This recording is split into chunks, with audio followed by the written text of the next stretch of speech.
চ্যানেলটা বেশি করে দেখবে, সাবস্ক্রাইব করবে, শেয়ার করবে, লাইক করবে আর কমেন্টস করে জানাবে আজকে যে গল্পটা তোমাদের দেখাবো তোমাদের কেমন লাগলো।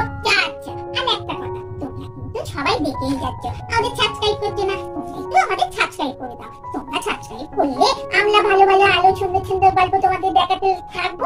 আর এবার গল্পটা শুরু করছি। ও বম্মা, তুমি যে কালকে যা খেল দেখালে, সবাই তো কেঁদে কেঁদেই বলি, ভাবলাম বোধহয় তুমি আমাদের ছেলে আকাশে চলে যাবে, আকাশের তারা হয়ে যাবে। বাবা, আমরা তখন তো ভাবতেই পারছি না তুমি আকাশের তারা হয়ে যাবে। তুমি যদি আকাশের তারা হয়ে যাও, আমাদেরকে সুন্দর সুন্দর রান্না করে খাবে, তারপরে কে গল্প বলবে সুন্দর সুন্দর। আমার তো খুব কান্না পাচ্ছিল। বাবা, রিক বাবু কি বলো, আমি কি তোমাদের ছেড়ে যেতে পারি? আরে আমি তো মাথাটা রাতের বেলা একটু চক্কর খেয়ে গেছিল, তারপর তো অজ্ঞান হয়ে পড়ে গেছিলাম, তারপর আমার জ্ঞান ছিল না। তারপর যখন জ্ঞান ফিরলো, তোমরা যে ভাবলে আমি মরে গেছি, এটা ভেবে আমার বড্ড আশ্চর্য লেগেছে। আর যাক, আরে তোমাদের ছেড়ে এখন আমি যাবো না গো, তোমাদেরকে আরো সুন্দর সুন্দর গল্প বলবো, আরো সুন্দর সুন্দর খাবার রান্না করে খাওয়াবো, তবেই না আমার কাজ শেষ হবে। ও বাবা, আমি তো ভেবেছিলাম তুমি আগাটি তাড়া হয়ে গেলি, তাকে তুমি আগাটি তাড়াও নি, এটা এবার ভালো লাগলো। আর তো কালকে আমি লিঙ্কিকে বলছিলাম তুমি বোধহয় আমাদের আর নাড়ুকে করে খাবে, খুব কাটলাম বাবা। তুমি যে ফিরে এসেছো, তা আমাদের একদিন নাড়ু করে খাইও। আরে ওই জন্যই তো বড় মা তোমাদের জন্য আজকে সিংহের পায়েস তৈরি করেছে, তোমরা খাবে বলে। দেখো না কতটা পায়েস তৈরি করেছে। খাওয়া পরে হবে, আগে তুমি আমাদেরকে গল্প শোনাও, কালকে যা খেল দেখালে তুমি। ঠিক আছে, না আজকে তবে একটা তোমাদের গল্প বলে শোনাই, তারপর তোমরা সিংহের পায়েস খেও। আজকে একটা গল্প বলে শোনাই। এই গল্পের নাম কি জানো? ভূতের বাবার শ্রাদ্ধ। কফি, জালাল, পবন সিং আর রমেশ করতাম চার বন্ধু মিলে এসেছে তাদের অন্তরঙ্গ বন্ধু অবিনাশের বাড়িতে। বন্ধু অবিনাশের বাবা আর শ্রাদ্ধা অনুষ্ঠান। গাড়ি করে ভোর বেলায় রওনা দিলেও রাস্তায় জ্যাম কাটিয়ে খানাখন্দ পার হয়ে কলকাতা থেকে সুদূর বাঁকুড়া পৌঁছাতে সূর্য মাথায় উঠে পড়েছে। তবে শীত ফুরলেও দক্ষিণবঙ্গে সূর্য রীতিমতো তাপ ছড়াতে শুরু করেছে। এদিকে রাতে ঠান্ডা থাকলেও দিনে বেশ গরম পড়ে গেছে। ওরা চার বন্ধু অবিনাশের বাড়ি পৌঁছে দেখে অবিনাশের মৃত পিতার ক্রিয়াকরণের আচার অনুষ্ঠান শুরু হয়ে গেছে। ওরা চারজনে গিয়ে অবিনাশের মৃত পিতার ছবির সামনে ভূমিষ্ঠ হয়ে প্রণাম করে ধীরে ধীরে মাথা তুলে দেখে যে চেয়ারের ওপর অবিনাশের বাবার ছবি রাখা আছে। তার পেছনে আত্মীয় স্বজনদের ভিড়ে লাল চওড়া পাড়ে বড়দের শাড়িতে কপাল সিথি জুড়ে লাল সিঁদুর নিয়ে দাঁড়িয়ে আছে অবিনাশের স্ত্রী। তার দিকে চোখ করতে ওদের চার বন্ধুই চোখের চাউনি বদলে গেল। অস্বস্তি করা অবিনাশের স্ত্রীর দৃষ্টি পাশে সরে যেতেই সেই দৃষ্টিকে অনুসরণ করে ওরা চার বন্ধু দেখলো এতক্ষণ যাকে খেয়াল করেনি সেই বন্ধু অবিনাশ পুরোহিতের পাশের আসনে বসে তার বাবার শ্রাদ্ধ অনুষ্ঠানে পারলৌকিক ক্রিয়াকর্মে ব্যস্ত আছে। অবিনাশের চোখের দিকে চোখ করতেই ওদের চারজনের মুখ ফ্যাকাশে হয়ে গেল। অবিনাশের স্ত্রী নিয়তি তার স্বামীর ইশারা বুঝতে পেরে ব্যস্ততার সঙ্গে অন্য আত্মীয়ের সাহায্যে স্বামীর বন্ধুদের অনুষ্ঠান স্থলে চেয়ার এগিয়ে দিল বসতে। মিষ্টি জল নিয়ে আপ্যায়নে ব্যস্ত হয়ে উঠল। ওদের চারজনের মধ্যে তখন এক ভয়ানক অস্বস্তি ফুটে উঠেছে। এড়িয়ে যেতে প্রায় চারজনই বলতে লাগলো, না না, আমরা আসবার পথে কিছুক্ষণ আগেই খেয়েছি, এখন আর কিছু খাবো না, আমরা বরং একটু বাইরে দাঁড়াই, বাইরেটা ঘোরাঘুরি করে একটু দেখে আসি। অবিনাশের চোখের কঠোর দৃষ্টি ওদের দিকে পড়তেই ভয়ে ওদের মুখ বন্ধ হয়ে গেল। বাড়ির আত্মীয়রা ভাবতে লাগলো ওরা চারজন বন্ধু অবিনাশকে যথেষ্ট সমীহ করে ভয় পায়, না হলে অবিনাশ চোখ পাকিয়ে তাকাতে কেমন নিয়মান হয়ে চেয়ারে ধপ করে বসে পড়লো। অনুষ্ঠানের জায়গা ছেড়ে কেটে পড়া ধান্দা করলেও পারলো না। কেউ কেউ তার ভেতরেই চতুর মন্তব্য করলো। বন্ধু সুন্দরী স্ত্রীর আপ্যায়ন ছেড়ে যায় কি করে? মন্তব্য শুনে নিয়তির কপালে সিঁদুর যেন আরো লাল হয়ে ছড়িয়ে পড়লো সারা মুখে।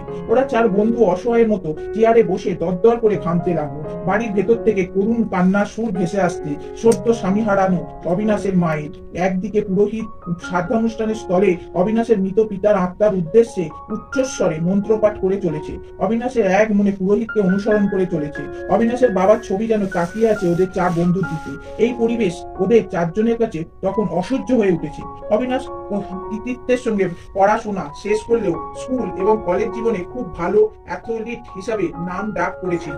তার সেই ঝোঁক ছিল বলে পড়াশোনা শেষ করে কর্মজীবনে চাকরি নিয়েছিল রেস কোর্সে।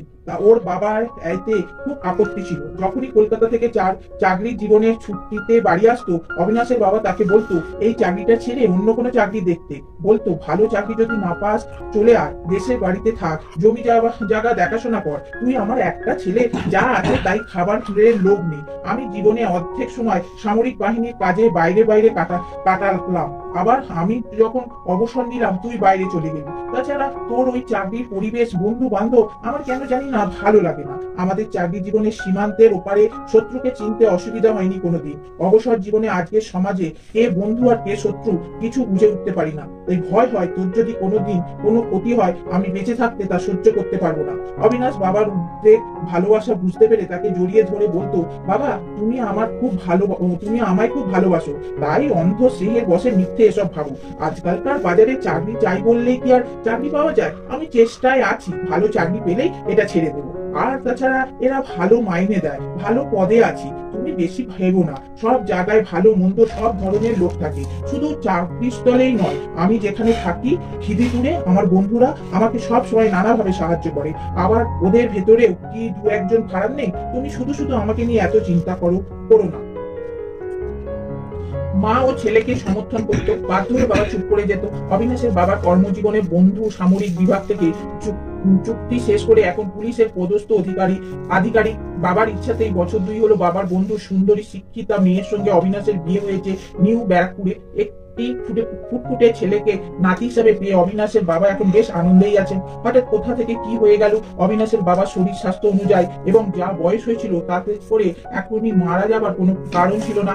সেদিন তার বিআই মশাই বাড়িতে বসে তার সঙ্গে একান্তে কিছু কথা বলে বেরিয়ে যাবার পরে রাত্রে ভীষণ অসুস্থ হয়ে পড়েন। ডাক্তার এসে তাকে পরীক্ষা নিরীক্ষার পর সিভিয়ার হার্ট অ্যাটাক বলে এর ফলে মৃত ঘোষণা করেন। খাবার পেয়ে প্রায় সঙ্গে আবার ছুটে আসেন বিআই মশাই। অবিনাশের শ্বশুর খিদিপুরে এসে ঘনিষ্ঠ এক বন্ধুর মুখে জানতে পারে অবিনাশ বন্ধুদের সঙ্গে বাইরে ঘুরতে গেছে, কবে ফিরবে তাও কিছু কাউকে বলে বেরোয়নি। বাধ্য হয়ে আত্মীয় স্বজনরা মৃতদেহ বাসি ফেলে রাখবে না বলে একমাত্র পুত্রের অনুপস্থিতিতেই অপেক্ষা না করে নাতির হাতে মুখে আগুন দিয়ে দাহ কাজ সম্পন্ন করেন। অবিনাশের শ্বশুর পুলিশের চাকরি করতেন, তিনি দায়িত্ব নিলেন অবিনাশকে খুঁজে বার করে সমস্ত সংবাদ জানিয়ে দ্রুত হাজির করার। নানান চেষ্টার চরিত্রের পর গত কয়েকদিনে হলো হঠাৎ করে অবিনাশ বাড়ি ফিরে এসেছে।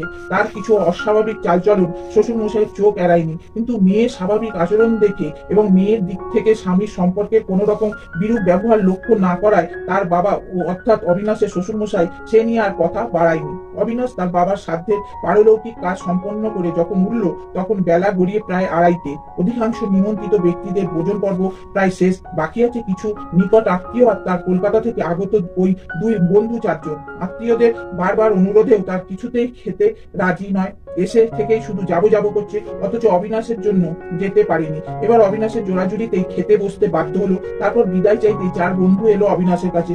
অবিনাশ নিয়তিকে বলল ওর 4 বন্ধুকে উপরের ঘরে নিয়ে গিয়ে বসাতে। কিছুক্ষণের মধ্যে ঘরে এসে ঢুকলো অবিনাশ। তাকে দেখেই 4 বন্ধু একটু জড়সড় হয়ে একপাশে উঠে দাঁড়ালো।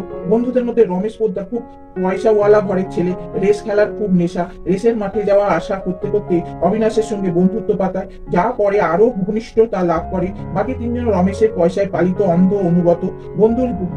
বন্ধু হিসেবে অবিনাশের সঙ্গে সবার বন্ধুত্ব হয়ে যায়। রমেশ বেশিরভাগ দিনই রেসের হাঁটতে থাকায় অবিনাশকে ধরে বসে ভেতর থেকে গোপন তথ্য দিয়ে তাকে জেতানোর ব্যবস্থা করতে।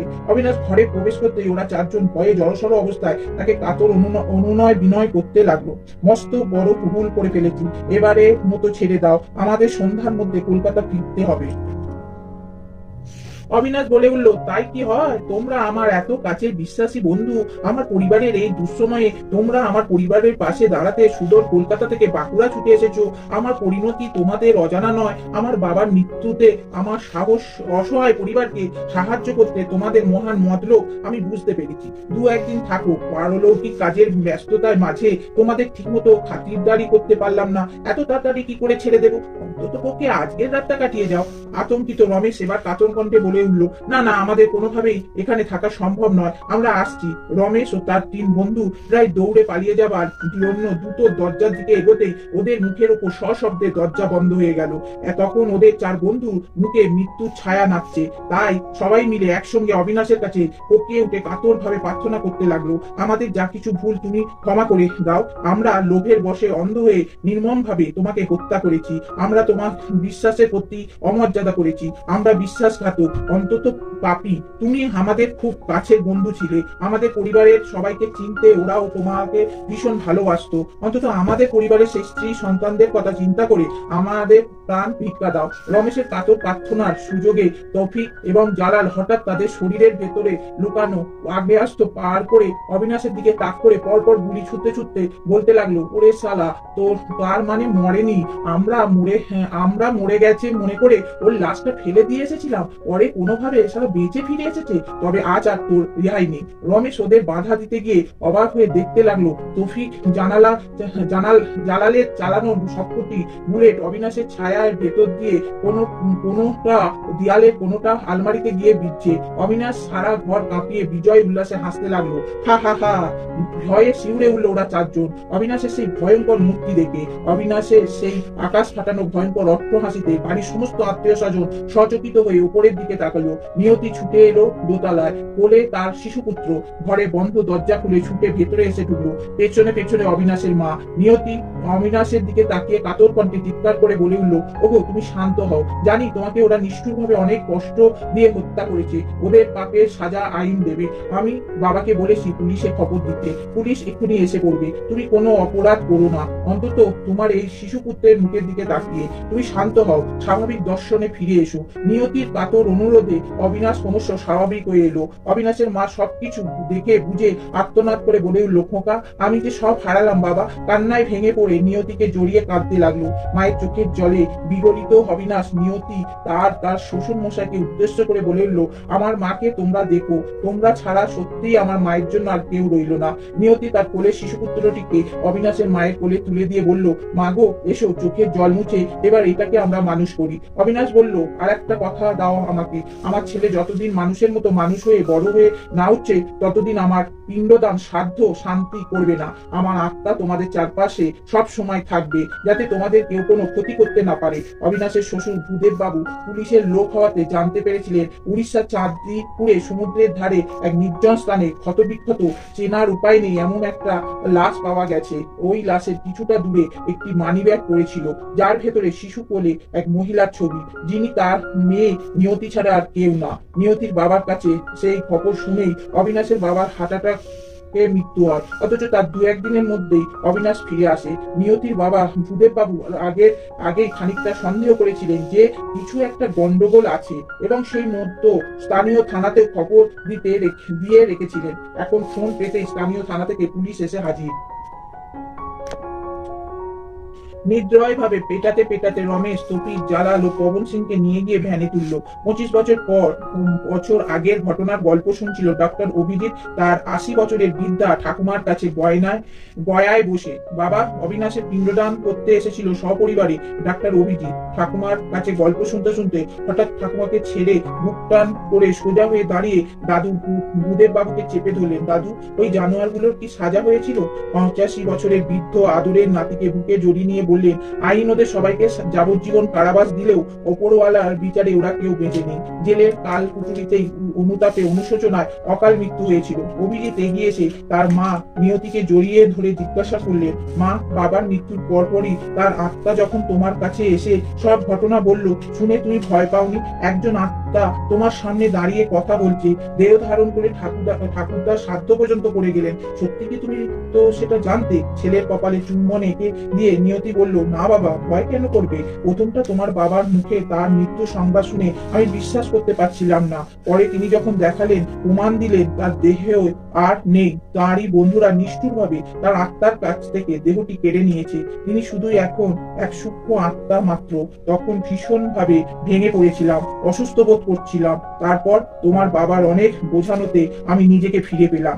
আমার মনেও একটা জিত এসে গেল। এখন আত্মার অন্তিম ইচ্ছাকে পূরণ করতে আমি তাকে সহযোগিতা করব, তার পাশে দাঁড়াবো। তোমার ভবিষ্যৎ, পরিবারের সম্মানের কথা ভেবে রাজি হয়ে গেলাম তোমার বাবার কথায়। বিধবা জেনেও তোমার ঠাকুরদার শ্রাদ্ধের দিন পর্যন্ত মাথায় সিঁদুর নিয়ে সধবার বেসেছিলাম। তাছাড়া দেহই তো সব নয়, মানুষটার পবিত্র আত্মা তো আমাদের কাছাকাছি থাকতো এতদিন। আসলে তোমার বাবা 2 বছরে আমাকে যে অপার অকৃত্রিম ভালোবাসা দিয়েছিলেন, তার কাঙাল হয়ে তাকে যে কোনো রূপে তার সংস্পর্শে থাকাটাই ছিল আমার কাছে অনেক বড় পাওয়া। বলতে বলতে তখন নিয়তি চোখ দিয়ে গড়িয়ে পড়তে লাগলো দীর্ঘদিনের জমানো ব্যথা নোনা জল হয়ে। বাষ্পরুদ্ধ কণ্ঠে বলল, আজকের পর আর কোনোদিন তার সঙ্গে দেখা হবে না। এবার সেই আমি যখন ওপরে যাব। আজ 23 বছর হলো তার আত্মা আমাদের নিরাপত্তার জন্য আমাদের চারপাশে ঘিরে থাকতো। সত্য রক্ষা করে তোমার হাতে তর্পণ গ্রহণ করে তিনি আজ স্বর্গে চলে গেলেন। ডাক্তার অভিজিৎ তার দাদু ভূদেব বাবু সজল চোখে অবিনাশের স্বর্গযাত্রার পথের দিকে। হ্যাঁ, তাহলে দিয়ে এবার সবাইকে পায়েস খেতে আরম্ভ করো। এবার তোমরা তো গল্প শুনলে, আমাদের ভিডিওটা এখানেই শেষ করছি।